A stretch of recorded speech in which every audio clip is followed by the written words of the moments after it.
Labas visiems. Iš tikrųjų, labai gera, kad jau tradicija tampa toks pavasario HR bendruomenės renginys, tai ačiū BUPA ir kviečiu savo garbingas kolegas į labai įdomią diskusiją. Tai kviečiu Mindigo Šistilo, Telia Global Service personalo vadovą. Labą dieną visiems. Arvinta Salačienė, Naskat generalinė direktorė. Kas dar čia pas mus? Laura Daukšaitė, Masterclass partnerė. Ir Justinas Klimašauskas, valdybos narys. Tai diskusija rimta, bet kita vertus jau girdėjom tokį lyg ir įžangą, aš čia pabandysiu gal taip pasisukti truputėlį, kad matyčiau ir jūs.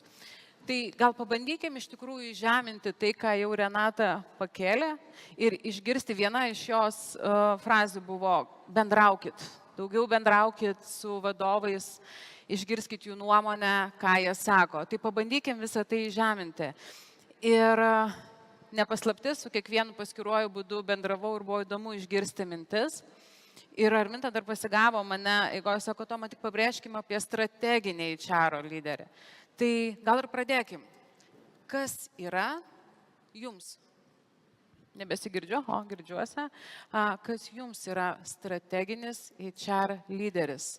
Kuo jis turi pasižymėti? Kokios jo savybės? Kas jam svarbu?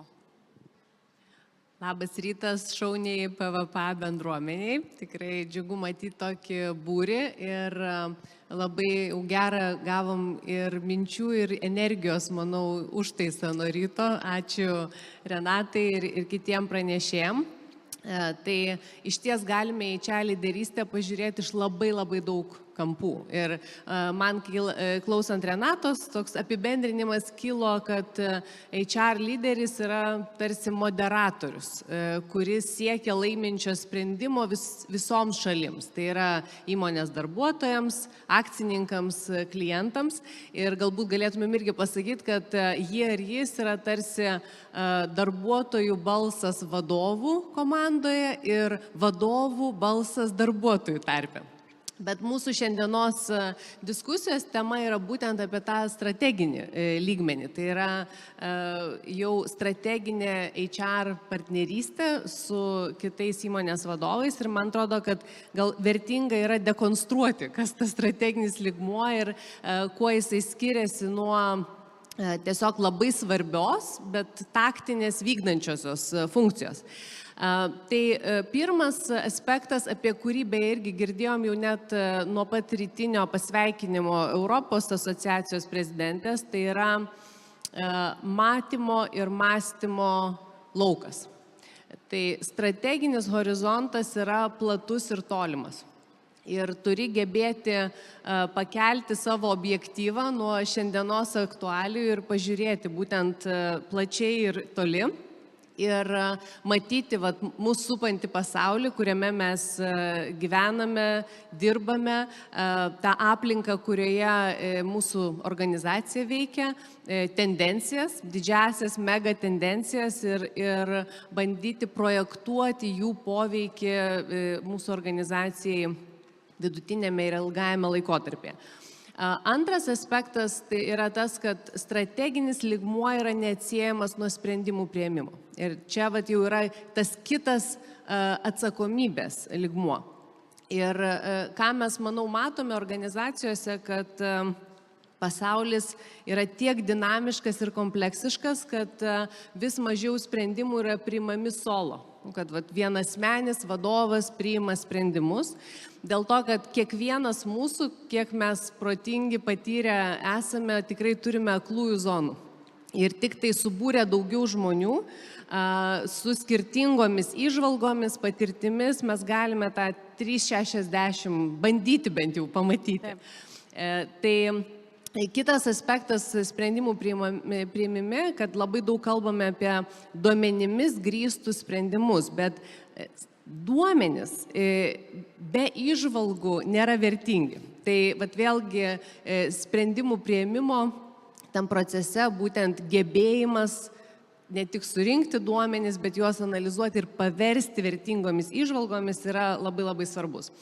Na ir trečias galbūt aspektas yra tas, kad vėlgi yra svarbus yra išteklių valdymas, siekiant įgyvendinti įmonės strategiją ir tikslus. Ir įmonės turi skirtingus tos išteklius, finansinius, fizinius, technologinius, žmogiškosius ir manau, kad niekam nekelia klausimų, kad finansų vadovas, tarkim, ar gamybos vadovas yra prie tų sprendimus priimančių stalo.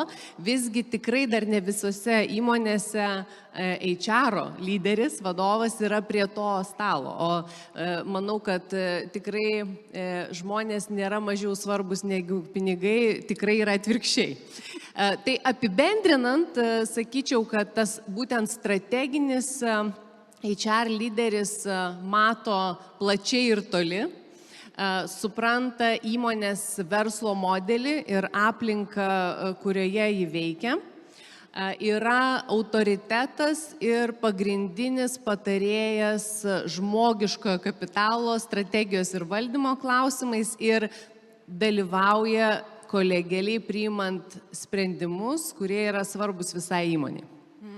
Arminta, labai suskambėjo viena frazė, net užsirašiau, kaip su Mindaugu diskutavom, pacituosiu. Fiksavau, ką kalbėjote ir rašinėjau, žinokit, va. Kad HR strateginis žmogus yra ne už žmonės, o apie žmonės. Ką turėjai galvoj? Aha, sveiki. Tai iš tikrųjų turbūt yra ta plona riba, kai ir tas toksai percepcija apie HR-ą, kad HR-as tarsi tai yra motina organizacija, kuri rūpinasi žmonėmis ir kaip jie yra gerai jaučiasi. Ir aš manau, pirmoji klaida organizacijoje yra ta, kai mūsų žmonės ateina pas mus kaip HR, yra pasiguosti ir pasakyti, man kažkas nesiseka ir mes išklausom. Ką mes padarom? Mes sukuriam tokią prielaidą, kad žmonės gali ateiti. Iš tikrųjų, mūsų darbas yra pasakyti ne. Ar tu pasikalbėjai su savo vadovu? Ir manau, kad mūsų strateginio HR darbas yra iš tikrųjų nedirbti su žmonėmis, bet įgalinti vadovus būti tais mini HR-ai savo organizacijose. Ir man labai dažnai mes kartais girdim tarp organizacijų, kai sakom, na mes kaip organizacija esam šeima. Aš žinau, kad tai čia yra pirmoji fundamentalioji klaida, kai mes sakom, kad mes organizacijoje esam šeima. Juk mes savo šeimoje, kai pas mus yra nepriteklius, kai mes neturime resursų, mes nesakom savo silpniausiam vaikui, dabar tu eik iš namų, nes mes neturime duonos ant stalo. Nes kartais mes organizacijoje, kai ateina blogieji laikai, mes sakom, nu tiesiog tenka priimti sprendimus. Bet čia mūsų vaidmuo yra užtikrinti, kad tie sprendimai, kuriuos mes primam, yra pagrįsti vertybėmis, kad mes turime aiškius procesus, kaip mes elgiamės tam tikrais momentais, kaip mums gerai organizacijoje. Ar mes tomis pačiomis vertybėmis vadovaujamės, kai organizacija yra blogai. Ir strateginis HR-as, kai sakom apie žmonės, tai jis yra tarsi tų šventų vartų, raktų laikytojas, kai pas tave ateina ir vadovybė ir sako, dabar yra blogieji laikai, mes elgsimės taip ir mes sakom, ne. Nes mes tą kultūrą, kurią mes diegiame metus, nes kultūros diegimas jisai užtrunka, bet mes kultūrą galime sulaužyti per vieną dieną.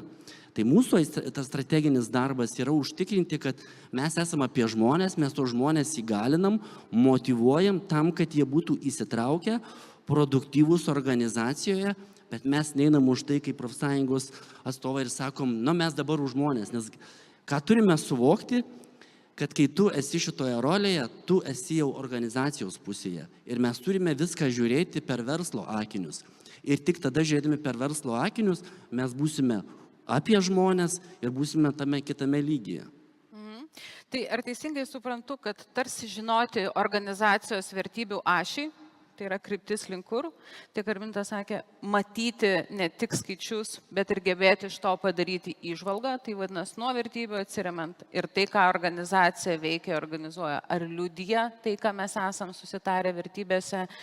Ir tada dar tas sekantis momentas, tai yra tarpusavio ryšys HR rolėje, gebėti vadovui pateikti teisingai informaciją ir kartais netgi su juo nesutikti.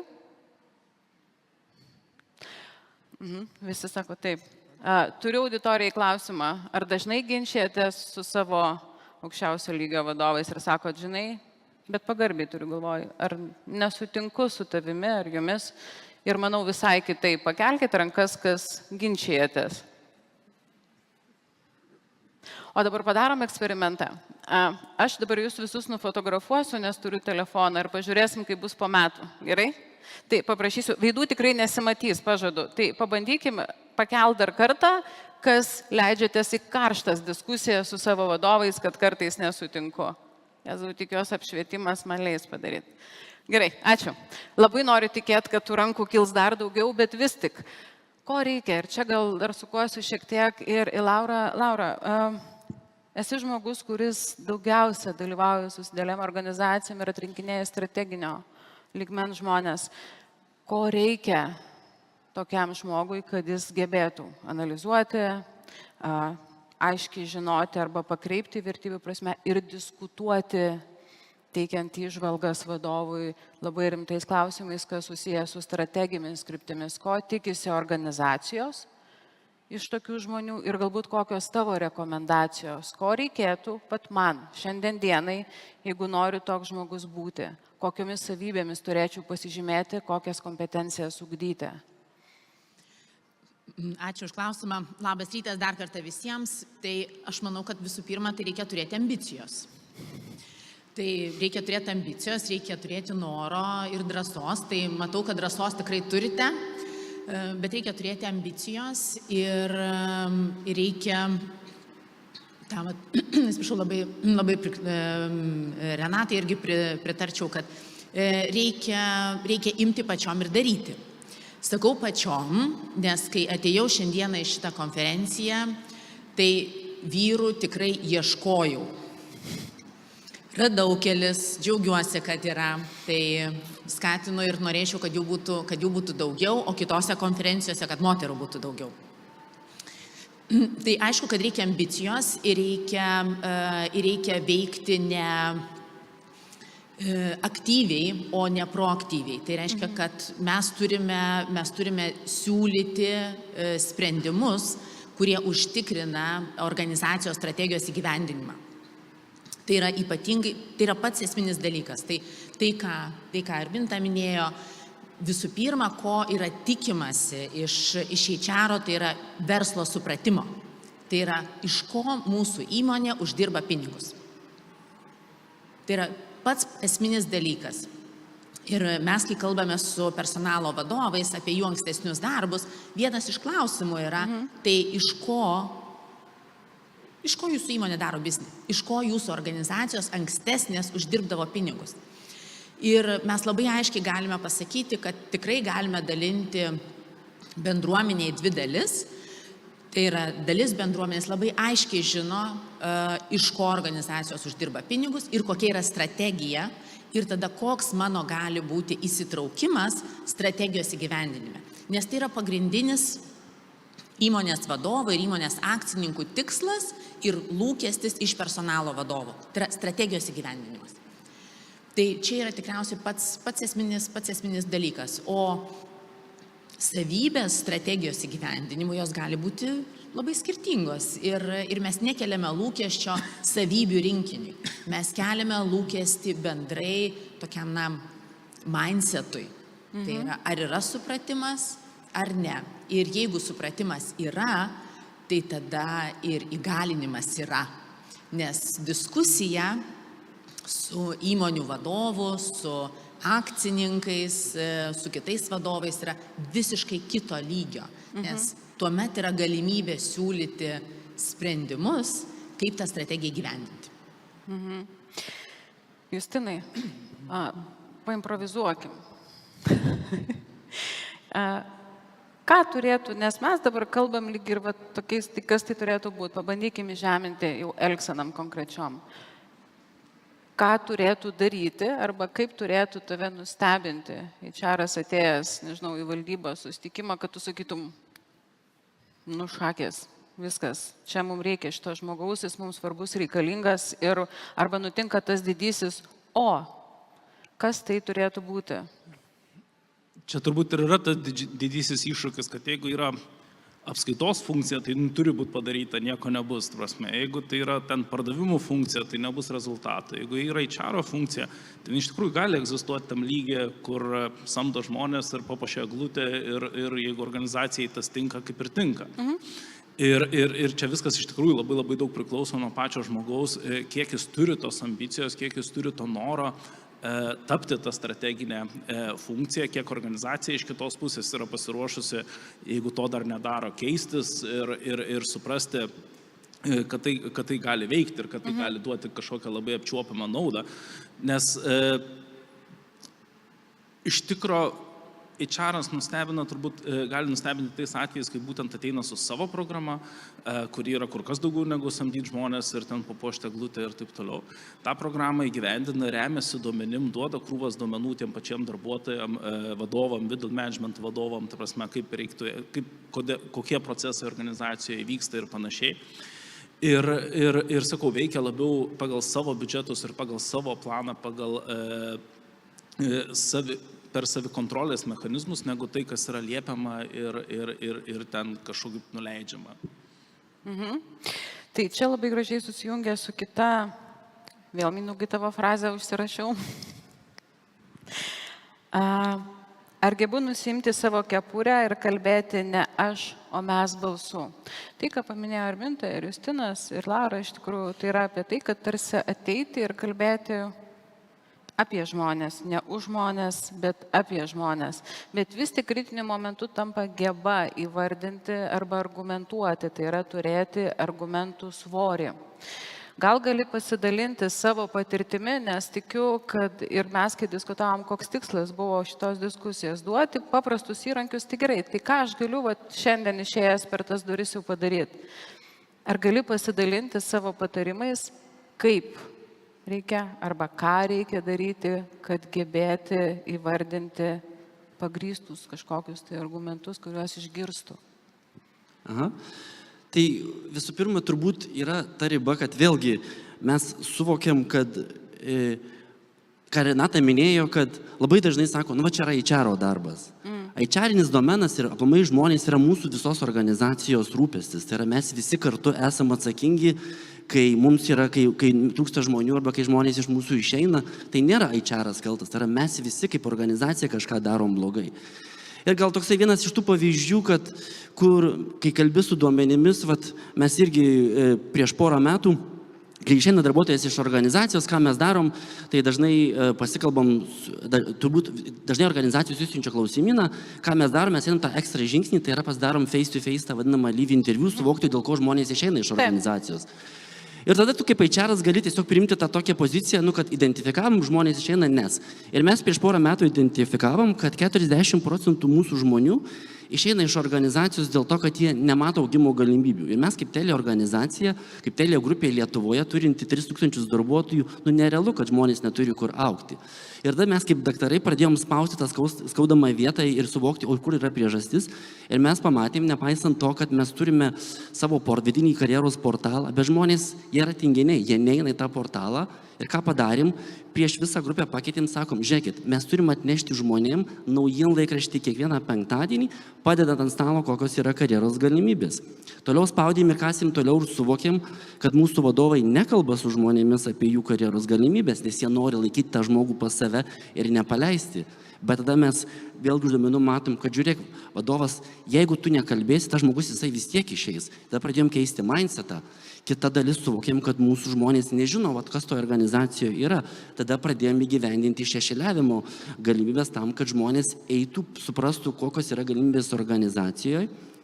Ir tada, kai tu turi duomenis, nekonstatuoji faktą, kad pas tave yra problema, bet konstatavęs, tu eini, gilinėsi ir atneši sprendimus ir ką tas davė mūsų verslui. Tai visų pirma, sumažino mūsų kaitą. Šiandien dieną pas mus grupėje yra mažiausia kaita per mūsų visą istoriją turbūt rinkoje.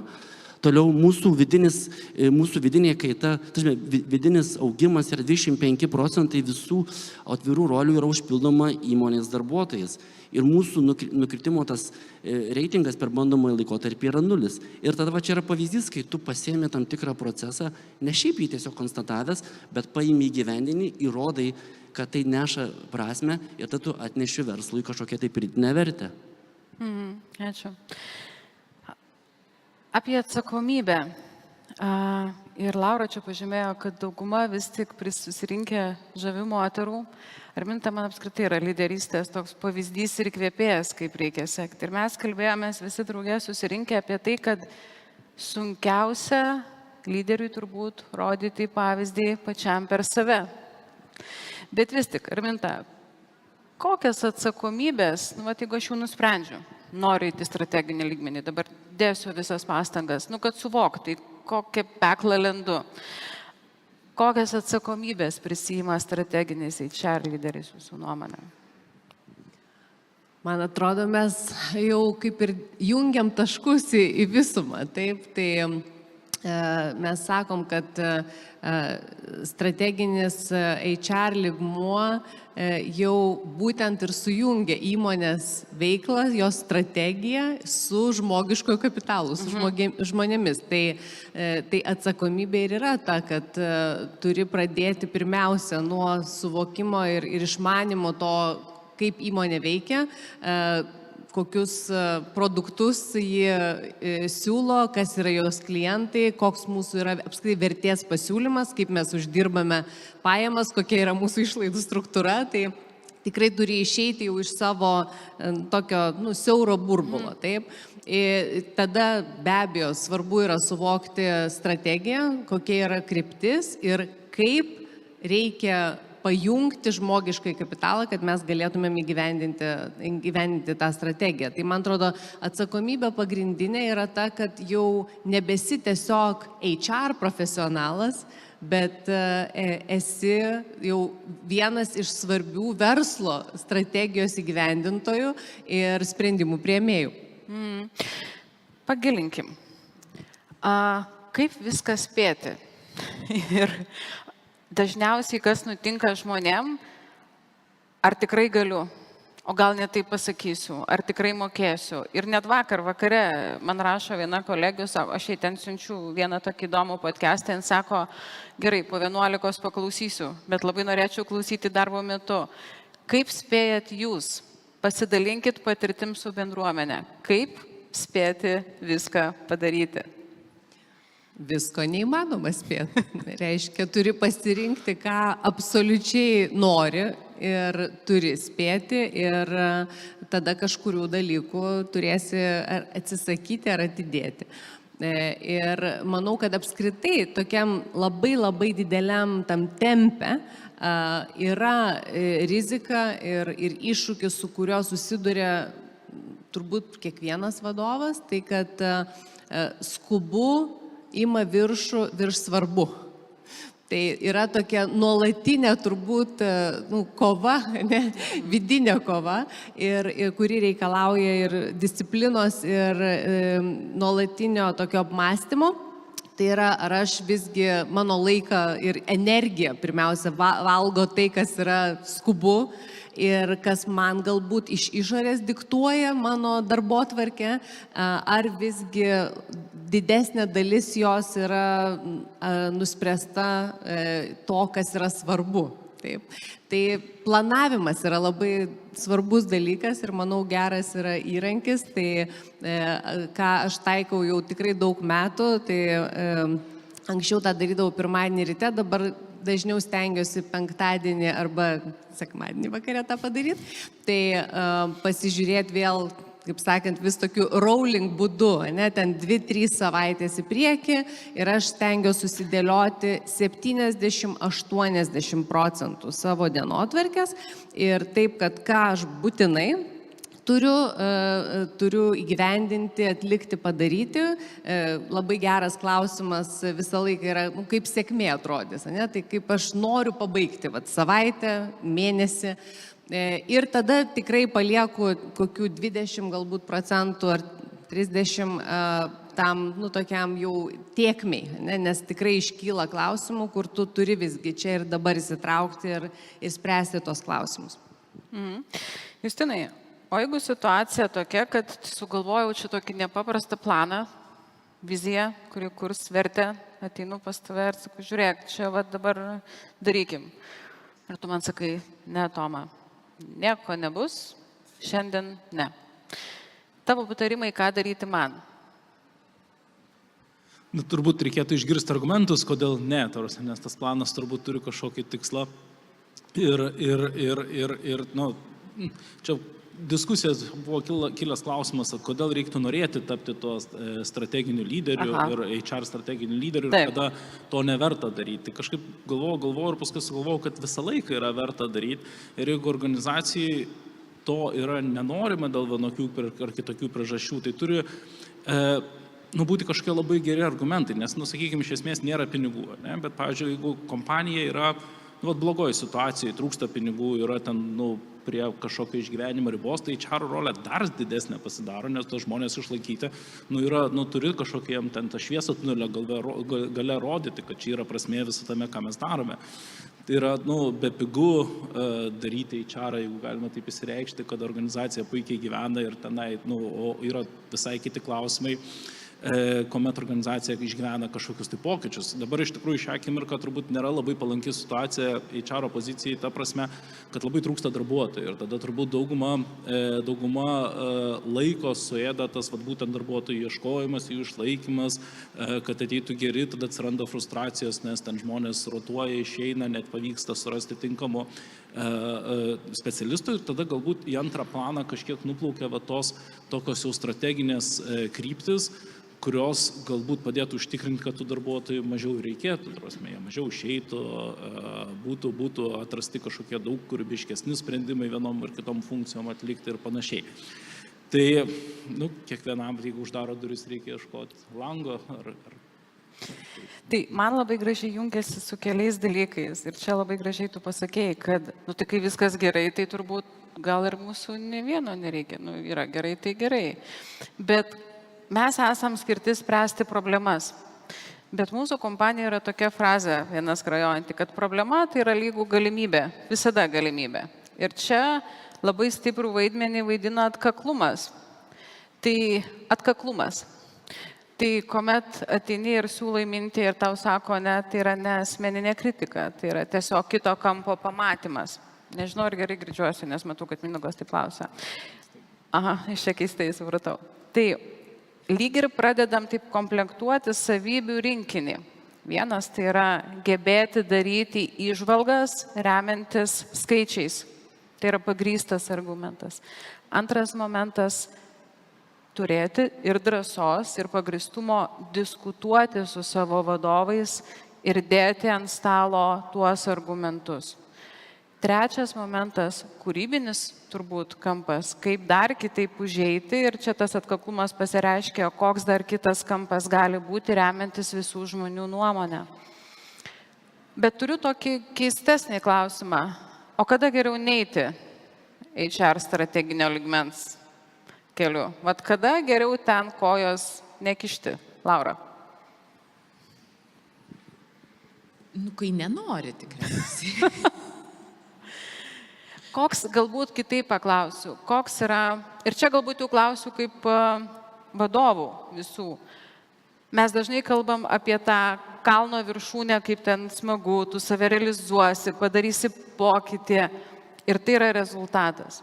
Bet po visų tuo slepiasi ir disciplina, ir aiškus planas, ir kartais gebėjimas save motyvuoti, tas pats emocinis aukštas intelektas. Bet o kur yra šešėlis, tai yra, ką dar irgi turime padėti šalia, su kokiais drakonais teks kovoti ir su kokiais drakonais teks susidraugauti.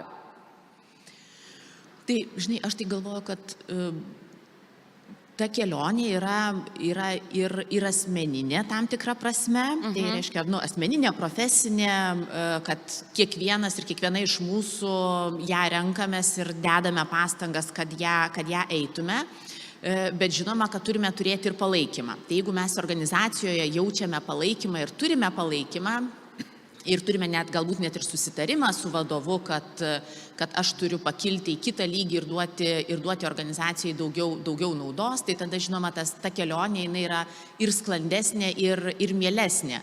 Bet jeigu organizacijoje to palaikymo nėra, tai tikriausiai reikia keisti organizaciją. Tai čia vienas momentas. Kitas momentas, ką ką aš norėčiau tokį kaip patarimą mums visoms ir visiems pasakyti, ką aš labai dažnai matau, dažnai matau konferencijose susirinkusią bendruomenę. Ir labai retai sutinku, šiandien beje yra keletas žmonių, tai yra įmonių vadovai, kurie ateina į personalo bendruomenės konferenciją. Aš ypatingai retai matau finansų vadovus, teisės departamentų vadovus, logistikos vadovus, kurie ateitų į personalo bendruomenės konferencijas ir lygiai taip pat ypatingai retai sutinku personalo bendruomenė kitose konferencijose. Tai ryšių mezgimas ir supratimas, kuo gyvena kitos bendruomenės, ypatingai plečia mūsų visų akiratį. Ir tai yra viena iš galimybių eiti tuo keliu ir tapti iš tiesų pačiu svarbiausiu arba vienu iš svarbiausių partnerių mūsų organizacijų vadovam. Ir pabaigai noriu pasakyti, kad šiandieną LRT paskelbė metų citatą arba metų posakį. Tai metų posakis yra: viskas turi būti padaryta laiku, o ne tada, kada turi laiko. Tai linkiu visoms viską padaryti laiku. Labai gera mintis. Pratęsiant apie drakonus, berods, kaip Tomai vardinai, tai kiekvieno vadovo darbe neišvengiamai yra labai daug įtampos. Tiesiog nuo mąstymo pirmiausia plyšta galva. Bet personalo valdymo ar HR srityje yra dar ir ypatingai stiprus didelis emocinis krūvis. Ir man atrodo, jūs sutiksite, kad empatija yra būtina savybė šį darbą dirbant, tai yra dalis tos ir motyvacijos ir pašaukimo. Bet toks visiškas susitapatinimas ar galbūt emocinis labai didelis įsitraukimas į kiekvieną situaciją, jis tiesiog sudegs žmogus, kaip žvakė, sprinto bėgime, o mes visi maratoną bėgame. Tai turbūt gebėjimas ir tam tikrų netgi technikų įvaldymas ir kiekvienam tai gali būti asmeninis dalykas, kaip tu gebi būti empatiškas, bet tuo pačiu išlaikyti šiek tiek atstumą, atsitraukti, gebėti pažiūrėti situaciją iš šalies. Mindaugas gerai irgi apibendrino, kad tikrai yra ir džiugių momentų tame darbe, yra ir sudėtingesnių, taip, ir tarkim susijęs su atsisveikinimu su darbuotojais ar kažkokiais sunkiais sprendimais. Tai negali HR žmogus būti filtras tiesiog kiekvienoje toje situacijoje, nes tai turės labai didelę asmeninę kainą. Tai man atrodo, mes kalbam apie tą atsparumą, tai tebūnie atsparumas, tai yra treniruojamas raumuo, tai turbūt kažkiek jį patreniravus jau reikia būti ateinant į tokią strateginį HR lyderio rolę ir taip pat jo nepamiršti, nepamesti. Ir nuolat juo rūpintis, kai tu esi toje pozicijoje. Tai apie tokią sveikatą, pirmiausia, pasirūpinti savimi tam, kad galėtum atsitraukti ir matyti situaciją iš viršaus ir galėti duoti įžvalgas. Labai, labai gražiai įžvalga iš tikrųjų. Ir labai gražiai prieinam prie tokio finišo. Žinokit, mes turim dovanų. Aš paprašiau šitų tikrai didelių žmonių patarimų ir rekomendacijų. Nes viena iš pirmųjų mintos minčių buvo turėti mentorių, turėti, ką galiu sekti. Ir paprašiau rekomendacijų, ką jie patys skaito arba rekomenduotų mums kaip bendruomeniai, kuo domėtis, kad su visu tuo dideliu atsakomybių ir bagažo lauku galėti laviruoti. Tai tikrai ta informacija bus skaidruolėse, Aušra, tikiu, pasidalins, bet vis tik dar turim šiek tiek laiko.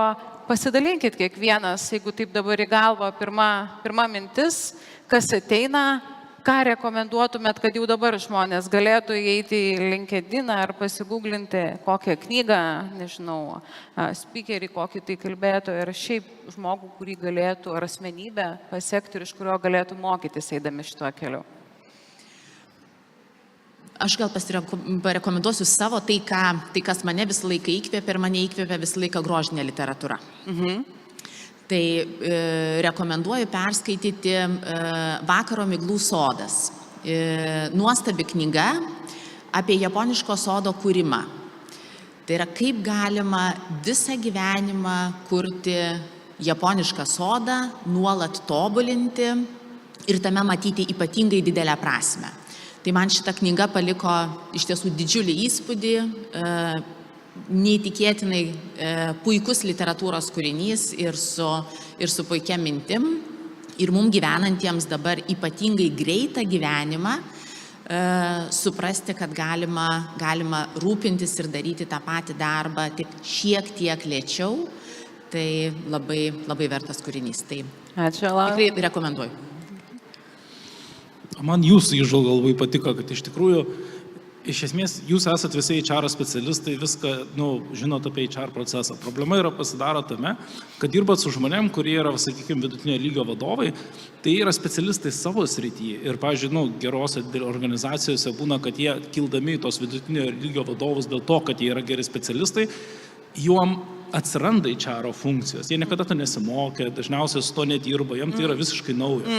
Tai iš esmės, ne jie sako, čia neina, bet jums turbūt teks žengti į tą priešo žemę, eiti, jeigu jūsų organizacija dirba su finansais, tai važiuoti finansų visokias konferencijas vien tam, kad įgyti kompetencijos būtent, kuo jie kvepuoja ir kaip jie masto ir kas jiems yra svarbu.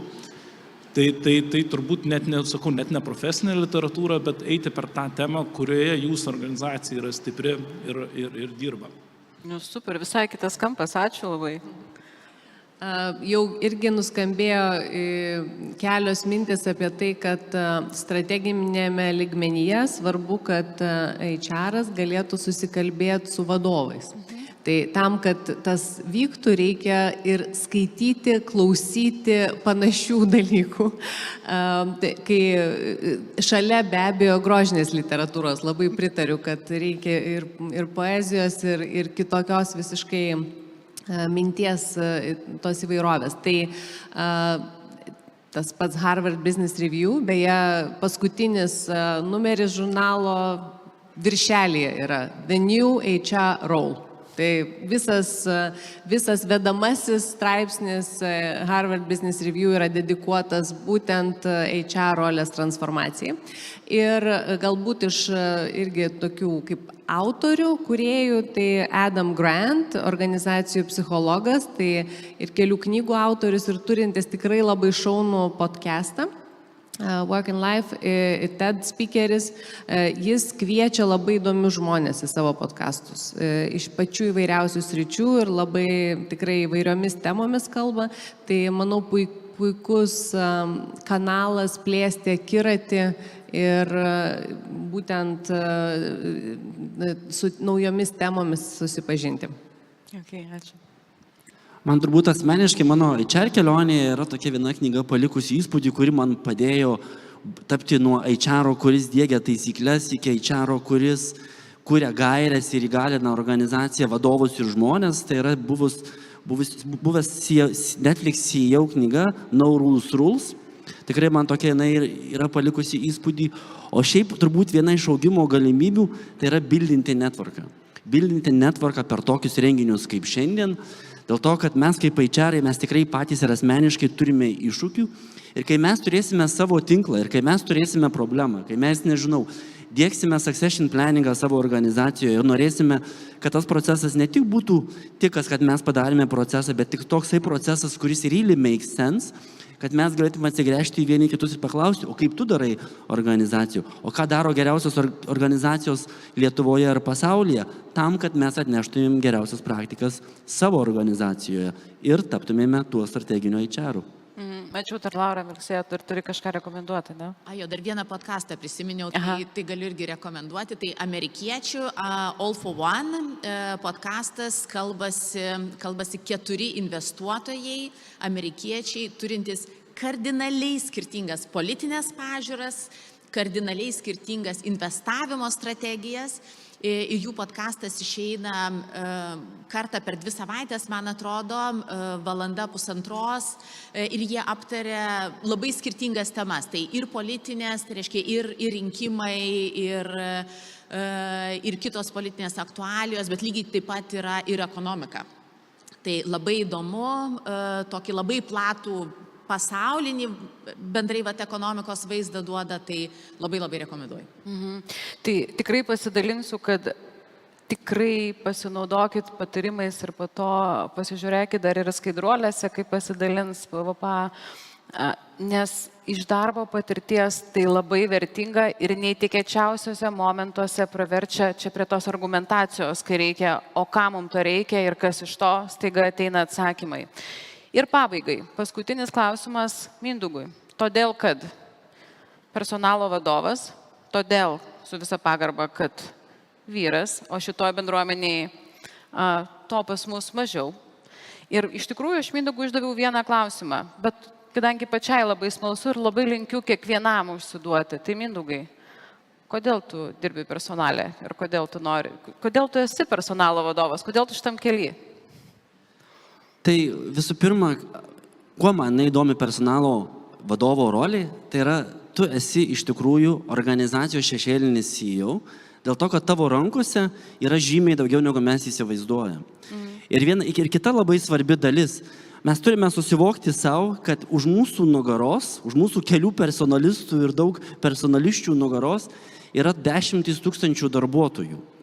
Ir mūsų rolė iš tikrųjų nėra vien tik tai apie mūsų organizaciją, kaip mūsų žmonės gyvena, bet iš tikrųjų mūsų rankose yra mūsų visuomenės gerovė.